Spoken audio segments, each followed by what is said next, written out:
So we're going to start now by talking to Peter Gedil, whose son was killed on 9/11 in the World Trade Center. Let me ask you, Peter, should Americans fear Islam?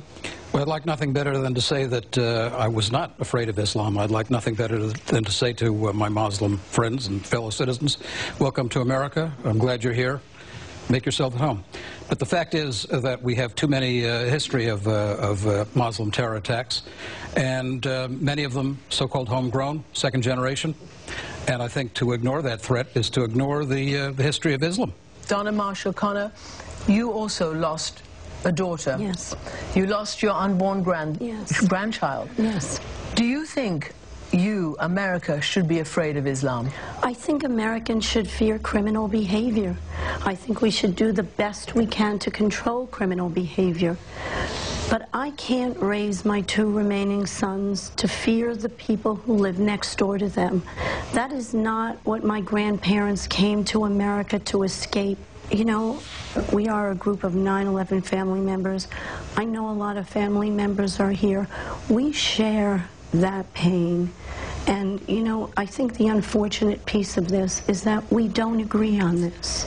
Let me ask you, Reverend Graham, you have said, and you said not so long ago, that President Bush and President Obama made a great mistake when they said that Islam is a peaceful religion. It's not, you said. There's no evidence in its history. It's a religion of hatred. It's a religion of war. And repeatedly you've said that Islam is wicked and evil. Why do you say that? First, Christian, I understand what the Muslims want to do in America. They want to build as many mosques, cultural centers as they possibly can so they can convert as many Americans as they can to Islam. And I understand that. That's your position. Sure, and I understand what they're doing. And I just don't have the freedom to do this in most Muslim countries. We can't have a church. We're not able to build synagogues. It's forbidden. But let me just say something about Islam. I love the Muslim people. But I have great difficulty with the religion, especially with Sharia law, and what it does for women, toward women, toward non-believers, the violence that is given under Sharia law. Imam Osama Bahlul of Tennessee was listening intently. Is it allowed under Sharia law? Please let me say this. I am so sorry about anyone lost any member of in September the 11th. We denounce this, and we feel so bad, and we share sadness with everyone. Went through such an experience. For someone to say we are not allowed to build a church in a Muslim country, this is absolutely not right. You can Google this. Okay. You can go to church in Egypt, a church in Syria. The oldest church, we have it in the Middle East. This is something. For you to say Islam is asking Muslim to beat up women, this is absolutely not right. Let me ask you, Robert Spencer.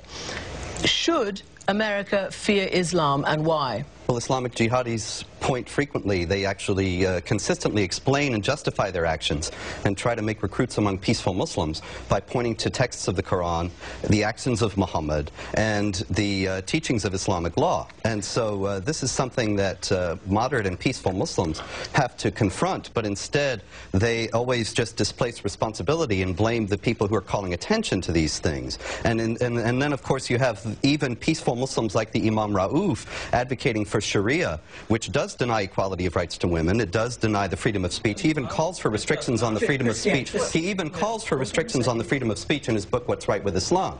And, you know, you talk about that Islam doesn't allow for wife beating. Well, it's in the Quran Robert Spencer, to beat your wife. And also, there's a television show in Saudi Arabia where they discuss the right implements to beat your wife with. I want to turn to Daisy Khan, who... Obviously, you've just mentioned her husband, Imam Rauf. What do you answer to what Robert Spencer has just said? Well, let me assure all Americans that the vast majority of Muslims around the world and in the United States, we are living a peaceful life. We're law-abiding citizens.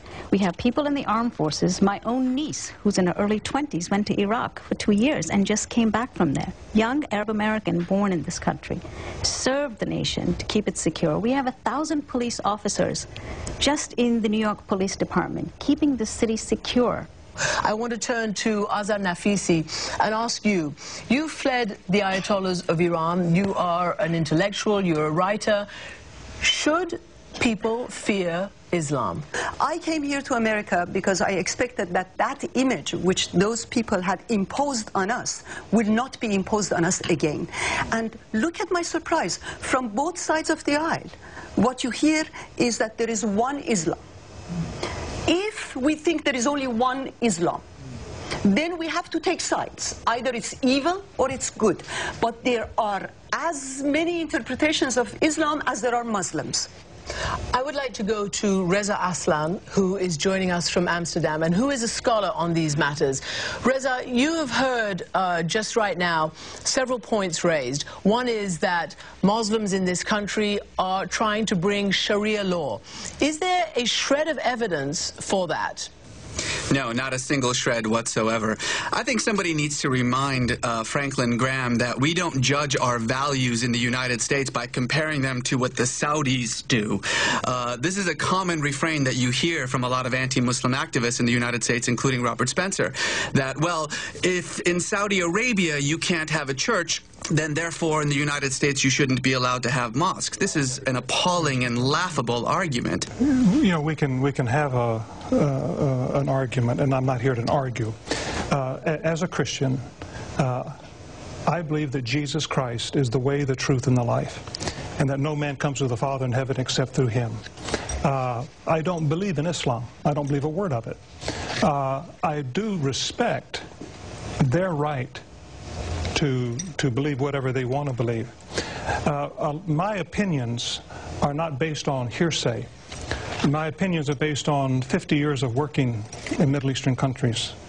I'm 58. I was 8 years old when I made my first trip to Egypt. And I've been to Syria, Lebanon, Jordan, Iran, Iraq, Afghanistan, Sudan, Somalia. I've worked in these countries. But I disagree, Christian, with the Sharia law, because they do stone women. They do imprison. I've worked in the Sudan where they burned over 1,000 churches. 1,000. Who is they? I mean, Azhar Nafisi said something very important. There are 1.5 billion Muslims in the world. It is unquestionably the most diverse, the most eclectic religion in the history of the world. This concept of just using this word, they, to describe 1.5 billion people is actually the definition of bigotry. Well, let me just ask you something. Who is a Christian, Reverend Graham? Who is a Christian? The Inquisition claimed to be Christians. The gay Episcopalian bishop is a Christian. The Methodists are Christians. The Baptists are Christians. Sarah Palin and Barack Obama and Bill Clinton are all Christians. Who is to say which one is more Christian than the other? Yeah. And that is the point about Islam. I am not defending it. I lost my cousins were executed who were Muslims. They were executed by this regime. My best students were executed by this regime. I was deprived of my identity as a woman. Some might be evil, but we're not all good. No. That is the point. Hold on, please.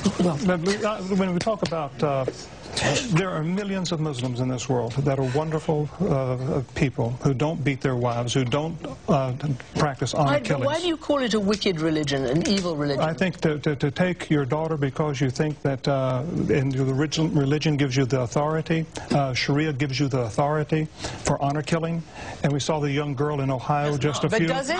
Does not. It does. Does not. It does. No, it's used to justify those honor killings. Justify it. No, it's used to justify it. You can't deny it. It's used to justify it. It's used to justify these things. Justify it from the Quran. A young lady in Ohio. You will admit that it's used to justify it. Now hold on. He said someone can kill his daughter because and the religion support him. Justify this from the Quran. Go ahead. Your people justify it from the Quran. He said that. You may not like it, my but they point is, justify it in the name of the Quran. Please, sir. We have people, Christian, Muslims, and Jewish, and the other, misuse the holy books. It's understandable. I do not deny this. But I am saying the extreme majority of the Muslims, they have a proper understanding toward this religion. And in refer to your point, I agree with you. I am not expecting from everyone to become Muslim as well. But let me ask Daisy. This is something that everybody talks about. We've had questions, masses of questions through our Facebooks, through many, many people who've tried to contribute to this program. Basically, where are the voices of the moderates speaking up? Well, the moderates are speaking out. I happen to be one of them. I was devastated by the event of 9/11. And I had to quit my corporate career, a lucrative corporate career, to ensure that we would create a counter-momentum against extremism so that another 9/11 does not ever happen again. What do you want to do with the Islamic Center, which so many people have caused exactly. so much So controversy this particular center will create a counter-momentum against extremism because it will amplify the voices of moderate Muslims which have gotten drowned out over the years by the extremists, because the extremists did not only hijack the planes, they hijacked an entire religion. Okay, let me just stop you there for a second, because this side is obviously the side that says one shouldn't fear and that there are moderates and the whole religion should not be painted with the same brush. I want to, though, now go to Amjad Chowdhury in London. You have said that you think there should be Islamic domination. Why shouldn't people be afraid of that? Well, let me just say that Islam has a solution for all of the problems that mankind faces. If you want to live at peace with Muslims, we are quite willing to live at peace with you. But let us remember that history did not begin on 9/11. Before 9/11, the American government bombed Sudan and Afghanistan. They were supporting the pirate state of Israel. So 9/11 was a reaction. You know, I think that we need to get away from the stereotyping. And this idea that you have moderate Muslims and you have radical Muslims is complete nonsense. A Muslim is the one who submits to the command of the Creator. If he submits, he is a practicing Muslim. If he is not, then he should be practicing. I have to disagree with him, because Islam is a religion of pluralism that embraces all religions, and it also embraces different interpretations. This is why we have so many schools of thought.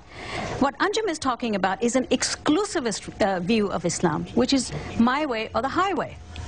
And my interpretation is the only interpretation. You know, it's very easy for people to justify the fact that they're not practicing. I mean, this lady in your studio, she should be covering with the khimar and jilbab. She's obviously not practicing. And there are many people who are justifying, their inability to practice the Sharia, to say, well, I have a different form of religion.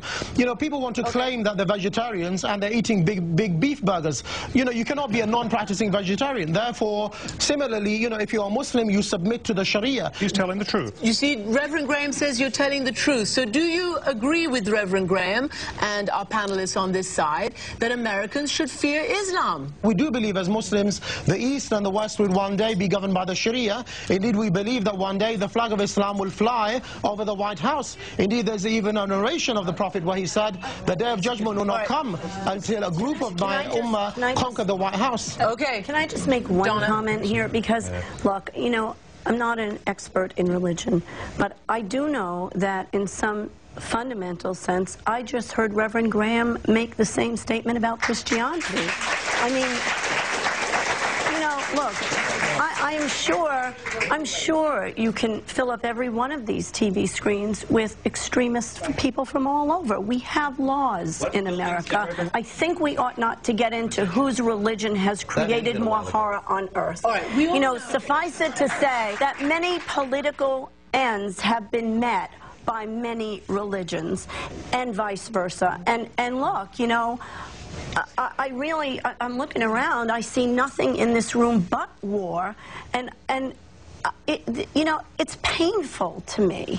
Do you, this is painful. Islam as a religion is a lie wrapped with some facts and truths. I want the truth! You can't handle the truth! I want you to know.